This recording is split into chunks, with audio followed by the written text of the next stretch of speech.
Okay, hi everyone. In this video, we will talk about the nomenclature, naming the compound, naming the inorganic compound, the ionic compound, and the molecular organic compound. And also, we will learn how to figure out the chemical formula for both of them. Okay, now let's start with this slide. Okay. Uh, how we will write the chemical formula for ionic compound? Okay, now there is an easy way to figure out the chemical formula for ionic compound, but you have to be careful with some situation. First of all, it's very important to know the charge for each ion. And remember also, we have monoatomic ion. The monoatomic ion, it is the single type of ion. And we have a polyatomic ion. The polyatomic ion, it is a group of atom together has a charge. We call it polyatomic ion, okay? I have a table I posted in the PowerPoint slides in the Canvas. Also, you can find it in another way in our textbook. And also you can Google it. You can find these polyatomic ion and the chart. So it's very important to be careful when you are doing the or trying to figure out the chemical formula of ionic compound. Look to this example. We have ionic compound that forming from these two elements, aluminum. Now, aluminum, we need to find the charge for it. The charge for aluminum, first of all, the atomic number, the Z for aluminum, it is 13. Now you have to, this is just in case if you don't know the charge for the aluminum. By the way, the periodic table that I posted in the Canvas has also in the back of it, in the second page, there is the common ion, okay, in chemistry. You can see that ion and the charge, if it's positive or negative, and also has the polyatomic ion. Now, aluminum has 13 atomic number. The noble gas that's close to it, it is the neon, which has 10 electrons. So here 13 electron, here 10 electron. Remember, all the atom in the periodic table, they try to be similar, like the noble gases, which is the most stable element in the periodic table, by having the same number of electrons. So aluminum will try to be similar like neon. How achieve that? By losing 3 electrons and have 10 electrons left, like neon. Now, losing the electron will give a positive charge. Now, how many electrons aluminum lose? It's 3. So it will be positive 3. Remember the opposite? It is the gaining the electron, like oxygen. Oxygen has the atomic number 8. The noble gas that close to it, it is the neon, which is 10 electron. Here, 8 electron. Oxygen, to be similar in the number of electron like neon, need to gain 2 electron and have 10 electron like neon. Now, gain the electron will cause the negative charge. How many electron oxygen gain? 2. So it will be negative 2. So right now, we have the aluminum 3 positive and oxygen 2 negative. The simple way to find the ionic compound that's formed from these two ions, it is the cross-linking the charge, the number of the charge, without, of course, the positive or negative, and make it subscript number for the other element. So oxygen has 2 negative charge, so I will take this 2, number 2, and make it subscript for aluminum. And aluminum has a 3 positive charge, so I will take the number 3 and make it subscript for the other element, which is the oxygen. So it will be Al2O3. Okay. Also, just in case if you need to be sure that your chemical formula for ionic compound is correct or not, the net charge, the total for the positive ion or the negative ion, supposed to equal 0. Look at here, This Al2O3, it is ionic compound. We don't have any charge here. If there is a charge, this is not an ionic compound. This is ion. So here, the charge equals 0. What does that mean? The total charge for aluminum plus the total charge of oxygen should equal 0. Now, aluminum, 3 positive. Oxygen, 2 negative. So the total for the aluminum will be 2 times 3 positive, 6 positive. Plus, it is the total. Oxygen, 3 times 2 negative, 6 negative. So 6 positive plus 6 negative give you 0. So we are fine. Just to be sure, that's your chemical formula. For ionic compound, it is correct or not. Now, look to this example. And be careful here, guys. Magnesium, 2 positive. Oxygen, 2 negative. Crossing the number, you will get Mg2O2. This is not the chemical formula. As I said, this is easy way by doing the cross-linking for the number of the charge, but be careful with the some situation. Here, Mg2O2, it's not the chemical formula for the ionic compound magnesium oxide, because we need one extra step. We need to simplify this subscript number. Here, with the aluminum and oxygen, I could then simplify it because this is the simple formula, simple number. Look at here, Mg2O2, I can divide it by 2, and I will get MgO, 1 and 1.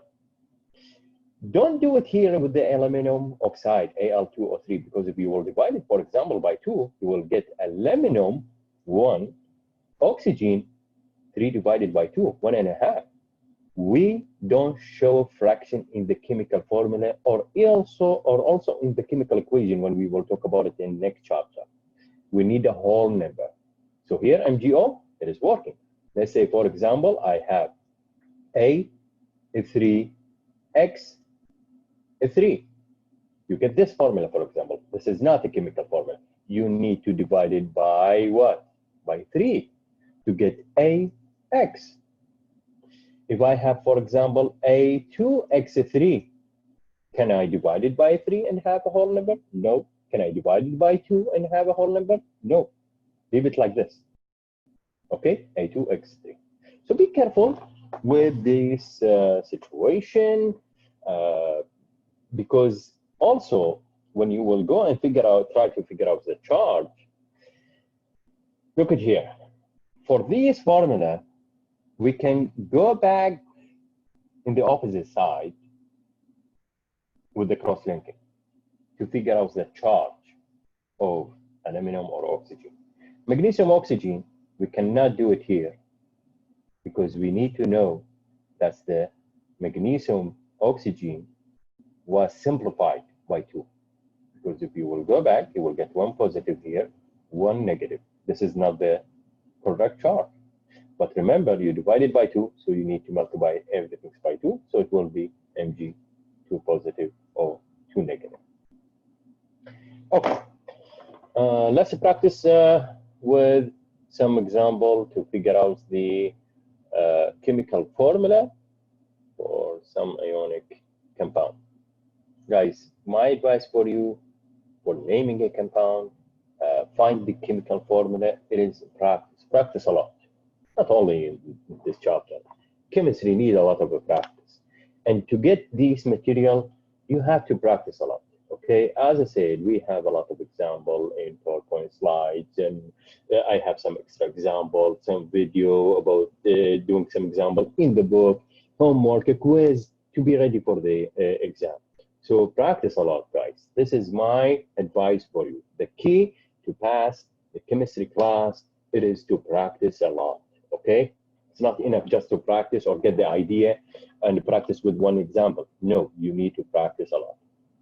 Okay, now let's practice with this example. Let's say, what is the chemical formula for potassium oxide? I have potassium. What is the symbol for potassium? It is K. What is the charge for potassium? It is +1. Oxide, it is oxygen. What is the charge for oxygen? 2 negative.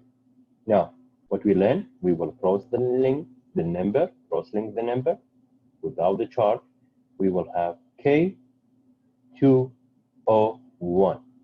Number 1, we don't show it here, guys, in the chemical formula as a subscript, or even later when we deal with the chemical equation. We don't show it. Just leave it like K2O. It is the chemical formula. Let's say we have sodium nitrite. Sodium, it is Na. What is the charge? It is positive 1. Nitrite, nitrogen. What is the charge? 3 negative. Cross-link the number. What you will get? We will get Na3N. It is the chemical formula, okay, for the ionic compound sodium nitrite. Let's say we have magnesium. Magnesium sulfide. Magnesium, it is Mg, 2 positive. Sulfide, it is S, 2 negative. Cross-link the number. What you will get? You will get Mg2S2. This is not the chemical formula, guys. Divided by 2, you will get Mgs. This is the chemical formula for for magnesium sulfide. Okay, so be careful, guys. As I said, like how you will deal with that. Chemical formula for ionic compound. Sometimes some people they have a problem with the charge. I show you, like, if we have element in the previous video, if we have element from a main group element in the periodic table, you can find the charge for it. And we have some common ion with the charge, as I said, in the back of the periodic table. But also, we have some element like they have more than one type of charge. Like, for example, I have iron 3 inside a parenthesis as a Roman number, oxide. Now, iron, it is Fe. Now, iron has 2 types of charge. Could be either Fe2 positive or Fe3 positive. It's very important to know which ion, 3 positive or 2 positive, because it will affect in the chemical formula. Because here, if I have, excuse me, Fe2 positive and oxygen 2 negative, I will have FeO is the chemical formula. But if I have Fe3 positive, oxygen 2 negative, so I will have Fe2O3. So look to the chemical formula, they are different. So you need to know which ion. How you will know that? As I said, sodium, for example, potassium, we have one type of ion. Sodium, always 1 positive. Potassium, always 1 positive. Calcium, 2 positive. Magnesium, always 2 negative. But we have something is called a transition metal ion. These transition metal ion, they can form more than one type of charge. So you need to know what the type of the charge, what is the charge for that ion. How do you know that? Look to the number that we have it inside the parentheses after the iron. What do you have? You have Roman number 3. That means that ion of iron, it is Fe3 positive. So this will be the correct formula. If I need this one, it's supposed to be iron 2 inside a parentheses, oxide. So look at here. So be careful, pay attention for these transition metal, and look to the number inside the parentheses. If there is no parentheses, that means that ion will have one type of charge. Like here, sodium. We didn't use a parentheses and put number 1 because we just have one type of the charge, which is Na positive. If there is a parentheses, you will use that number as a charge. And mostly it is a positive because we have this situation in the metal, transition metal in the periodic table. Okay, now one more thing for the chemical formula before starting with the nomenclature of ionic compound, it is the polyatomic ion. All these because mono, single type of ion. Now, the polyatomic ion, you can find the formula right now, the charge here in this table or other table, and you will use it to find the chemical formula. Look at here. Let's say, for example, I have to find the chemical formula for sodium sulfate. Now,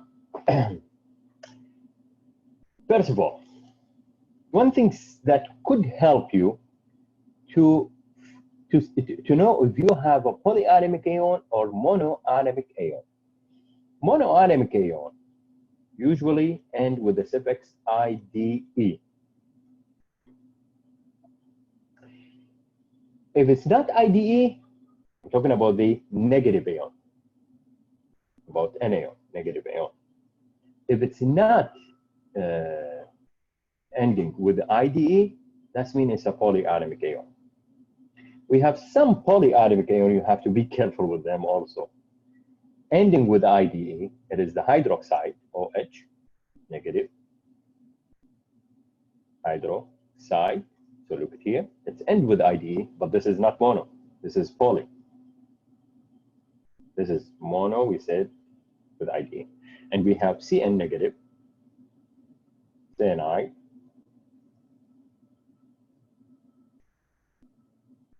okay, the cyanide, it is a poly, not mono, okay? But most of the other polyatomic ions, they end with different suffix, not IDE. Like, look at here, I have sulfate. This is sulfur S? No, this one, if it's a mono, they call it sulfide. But here I have sulfate, ATE suffix. So from this, I know I have a polyatomic ion. And I have to go back to the table and look for the chemical formula for sulfate. What it is? It is SO4. What is the charge? 2 negative. Sodium. It is a mono. Sodium mono, so it is Na and has a positive 1 charge. Took the number, cross-link them, and we will have Na2. SO4. Na2SO4. Now, also, be careful here. Sometimes we need to use a parenthesis. When you have to use a parenthesis, look at you. I have iron 3 sulfate. And let's take this example also. Iron 2 sulfate.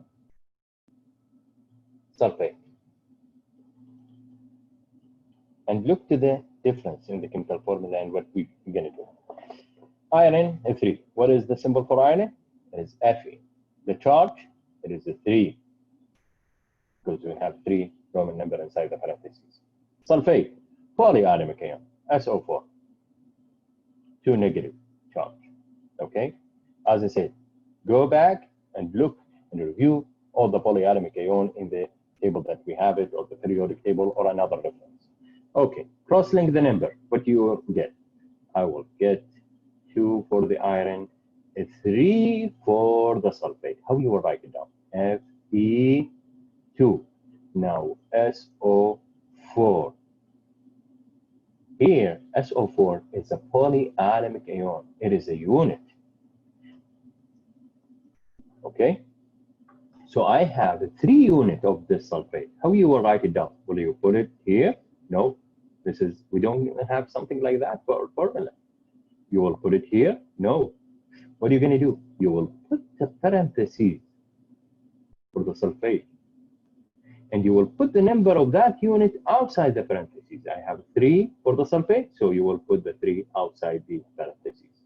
Now, the question is, why I didn't use the parentheses with SO4 here for the sodium sulfate? Because I just have 1 unit. When you have 1 unit, you don't need a parentheses. More than 1 unit, for a polyatomic ion only, okay, you have to use a parentheses. Now look at here. Iron 2 sulfate, Fe, 2 positive. Sulfate, SO4, 2 negative, crossing the number, Fe2 and SO4 by 2. But this is not the correct chemical formula because we can simplify it. Divided by 2, you will get Fe1 and SO4 1. When you have 1, remove the parentheses. Don't put it, guys. Don't put it. Okay, so be careful with this situation. Okay, hopefully you know right now how to write the chemical formula for the ionic compound. In the next step, next slide, I will start with naming the ionic compound. Okay, now, when you have a binary ionic compound with a metal that has only one type of charge, you will use this formula. You will list the name of the cation, the positive ion, the positive.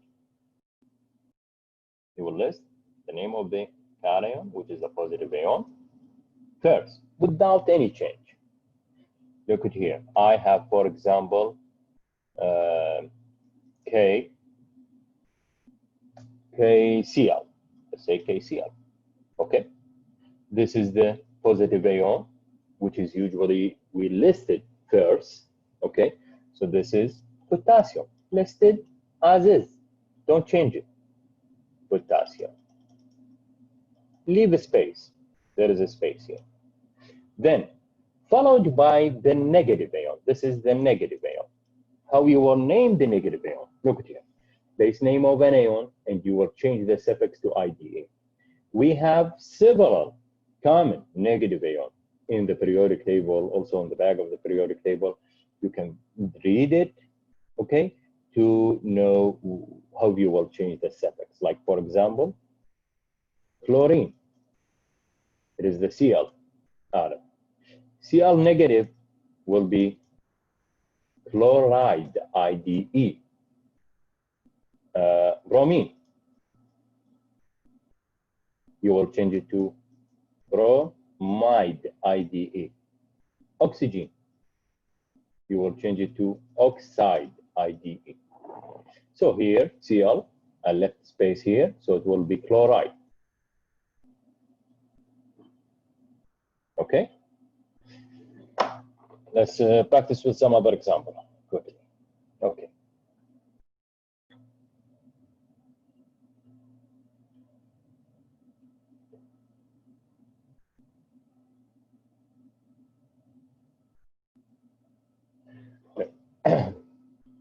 Let's say we have Na2O.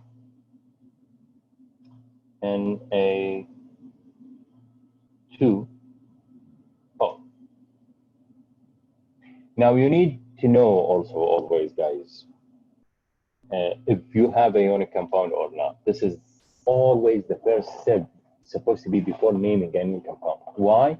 Because the rule for naming ionic compound and the covalent compound, they are different. Okay, so be careful. How you will know if it's ionic compound or not? Look to the first element. What do you have? Sodium. You have metal. Second element. What do you have? Non-metal. Metal, non-metal give you ionic. Now look to this compound. N2O4. I have nitrogen. It is non-metal. Oxygen.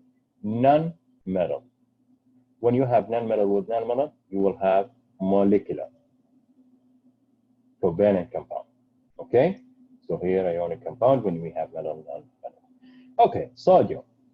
The first element, positive. What it is listed as it, so it will be sodium. Second element, what do you have? Negative ion. This is the positive. This is the negative. What it is? Oxygen. Change the suffix to ID. What it will be after you leave a space here, so it will be oxide. So it will be sodium oxide, and that's it. Let's say we have CaCl2.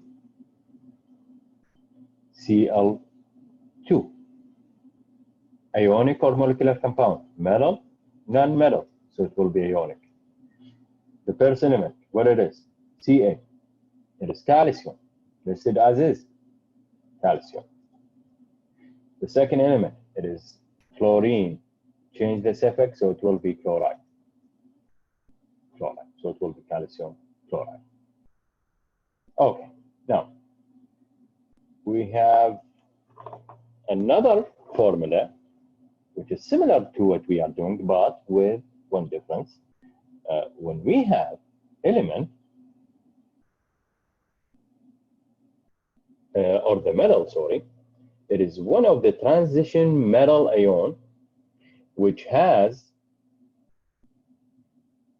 more than one type of charge, like Fe to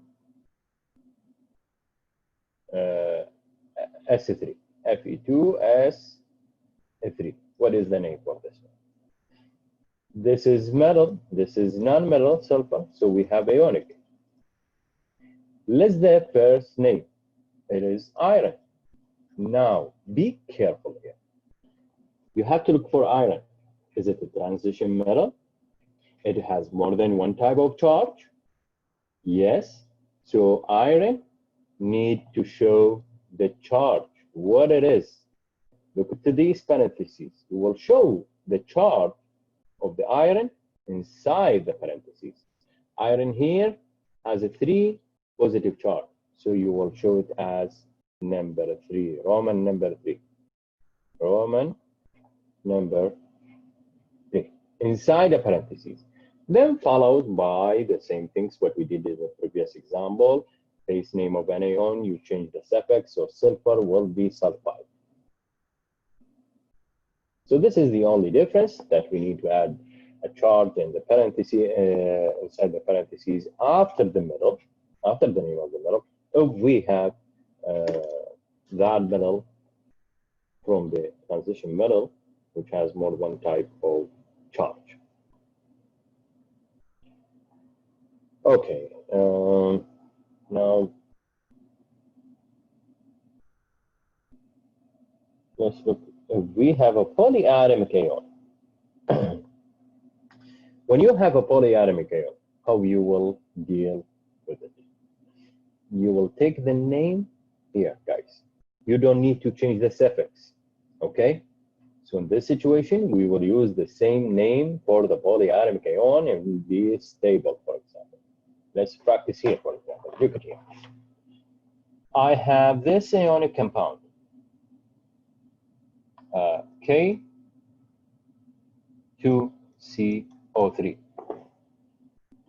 Here, metal. Whenever you see metal, so it is ionic compound. Starting with the non-metal, it is molecular compound. So the first element, positive. So what is going to be? Potassium. Now, what about this one, CO3? Is it a monoatomic ion? No, it is a poly. It's a group of atoms. So how you will name it? Go back to the table that I showed to you on the previous slide. What the name of it? It is carbonate. So you will list the carbonate word as is. Don't change anything. That's it. So it's potassium carbonate. Now, if I have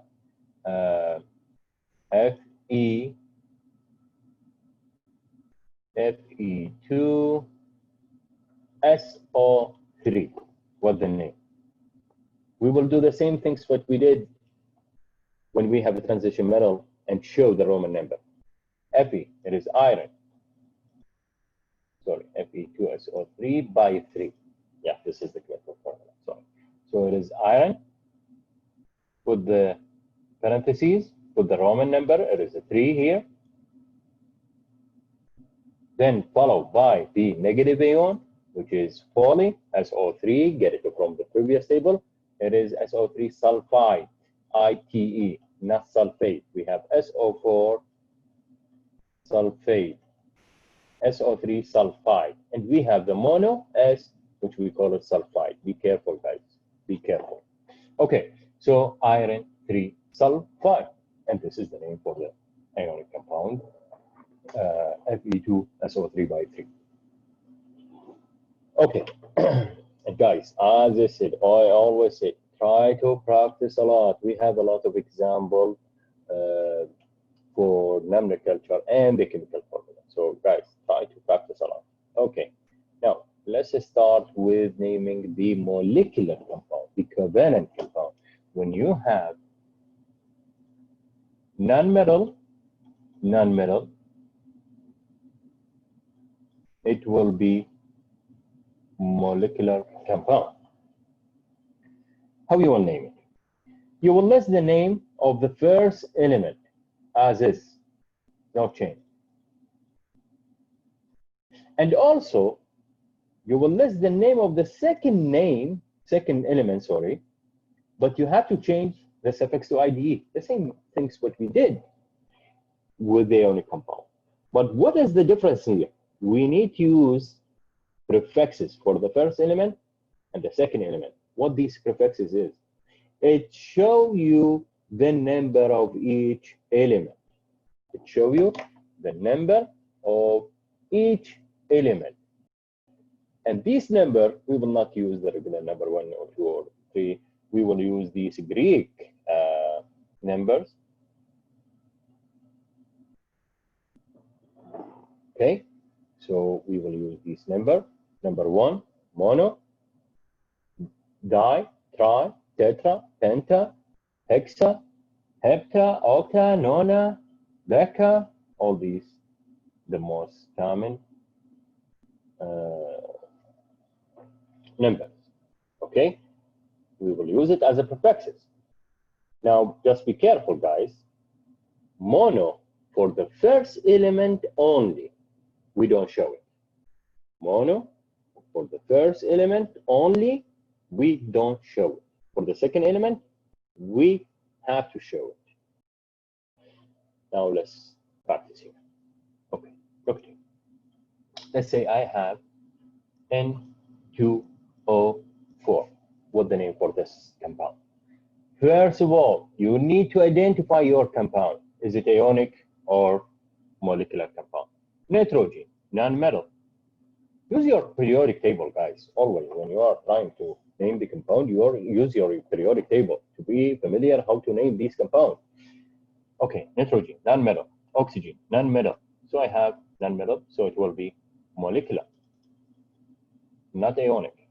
Now, what the rule?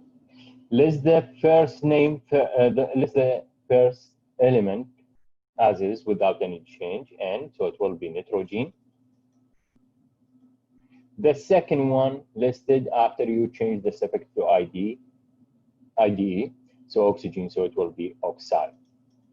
Now, because it's a molecular compound, we need to show the number of each element. In ionic compound, we haven't shown the number of the element of each element. But in molecular compound, you have to show the number. This is why I told you you need to identify your compound first, if it's molecular or ionic, because the rule is different. So be careful, guys. Okay, so nitrogen, 2. Don't put 2 nitrogen. No, guys, we will use di-nitrogen. Oxide, 4. Don't use 4. Use tetra. So here the name, it will be di-nitrogen space tetroxide. Of course, here we need to chop one of the vowel. We have 2 vowels, so it will be tetroxide. And here, di-nitrogen. Okay, now name the CO and CO2. CO2, first element, carbon. Second element, oxide. Now we need to change to show the number. Why? Because non-metal give you molecular. Be careful, guys. I have some students who mix between the rule for ionic compound and molecular compound. And they use di, tri, tetra, all these prefixes for ionic compound. No, for ionic compound, we don't show the numbers as prefixes. Like, for example, here, I have Na2O. I name it sodium oxide. I didn't name it disodium. No, guys. Why? because here metal, non-metal give me ionic. So be careful. Okay, let's go back to CO2. Carbon, oxide. Now, the number, carbon, 1, mono. Oxide, di, because we have 2. Now, be careful, mono, for the first element only. For the first element only, we don't need to show it. So it will be carbon dioxide. Now, let's do CO. Carbon and oxygen oxide. Now, we have mono, because we have 1 carbon, and mono for oxygen. Remember, only for the first element, mono, mono, just mono. If you have di, tri, no, we need to show it for the first element. Just mono. For the first element, we don't show it. So here, remove the mono from carbon, and it will be carbon monoxide. Of course, we need to drop 1 vowel, because we have 2 O. Look at here, I remove mono from carbon, but I keep it with the oxide. Why? Because the rule tells me if I have mono, mono only. For the first element, we don't show it. Now, look again, di for the first element. I have 2. I have to show it. Don't draw it. Don't remove it. You have to show it.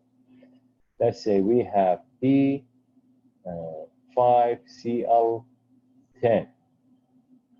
So what the name will be? Penta, P phosphorus,